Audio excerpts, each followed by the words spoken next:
Modern Yamaha RX100 എന്നറിയപ്പെടുന്ന Yamaha XSR 155 കുറെ നാളത്തെ കാത്തിരിപ്പിന് ശേഷം ഇന്ത്യയിൽ ലോഞ്ച് ചെയ്തിരിക്കുകയാണ് at an attractive price of 1.50 lakhs.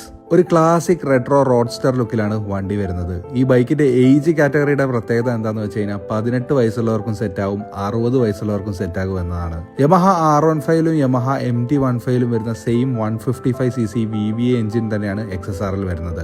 Reliable എഞ്ചിനാണ്, പവറിന് പവറും മൈലേജിന് മൈലേജും കിട്ടും. നോക്കി ഓടിച്ച 60 km/ലിറ്റർ വരെ മൈലേജ് കിട്ടും. ടോപ്പ് സ്പീഡ് ആണെങ്കിൽ 150+ ഒക്കെ അടിക്കും. സോളോ ടൂറിങ്ങിനും ഡെയിലി റൈഡ്സിനും ഒക്കെ വണ്ടി സെറ്റാണ്. ലൈറ്റ് വെയിറ്റ് ആണ്, വെറും 137 kg മാത്രമേ വണ്ടിക്ക് വരുന്നുള്ളൂ. അതുകൊണ്ട് തന്നെ ഈസി ആയിട്ട് ഹാൻഡിൽ ചെയ്യാം. 4 ഡിഫറെന്റ് കളേഴ്സിൽ വണ്ടി അവൈലബിൾ ആണ്. എല്ലാ കളേഴ്സിനും സെയിം പ്രൈസ് തന്നെയാണ് യമഹ കൊടുത്തേക്കുന്നത്. 1.50 lakhs എന്നത് ഇൻട്രോഡക്ടറി പ്രൈസ് മാത്രമാണ്. ഡിസംബർ മന്ത് മാത്രമേ ഈ ഓഫർ ഉണ്ടാവുള്ളൂ. നിങ്ങൾ ഏതെങ്കിലും ഒരു ബൈക്ക് വാങ്ങാൻ പ്ലാൻ ഉണ്ടെങ്കിൽ XSR 150 ഒന്ന് ടെസ്റ്റ് ഡ്രൈവ് ചെയ്ത് നോക്കിക്കോ. HP യമഹയിൽ വണ്ടി വന്നിട്ടുണ്ട്. Four enquiries, finance details and fast delivery contact HP Yamaha.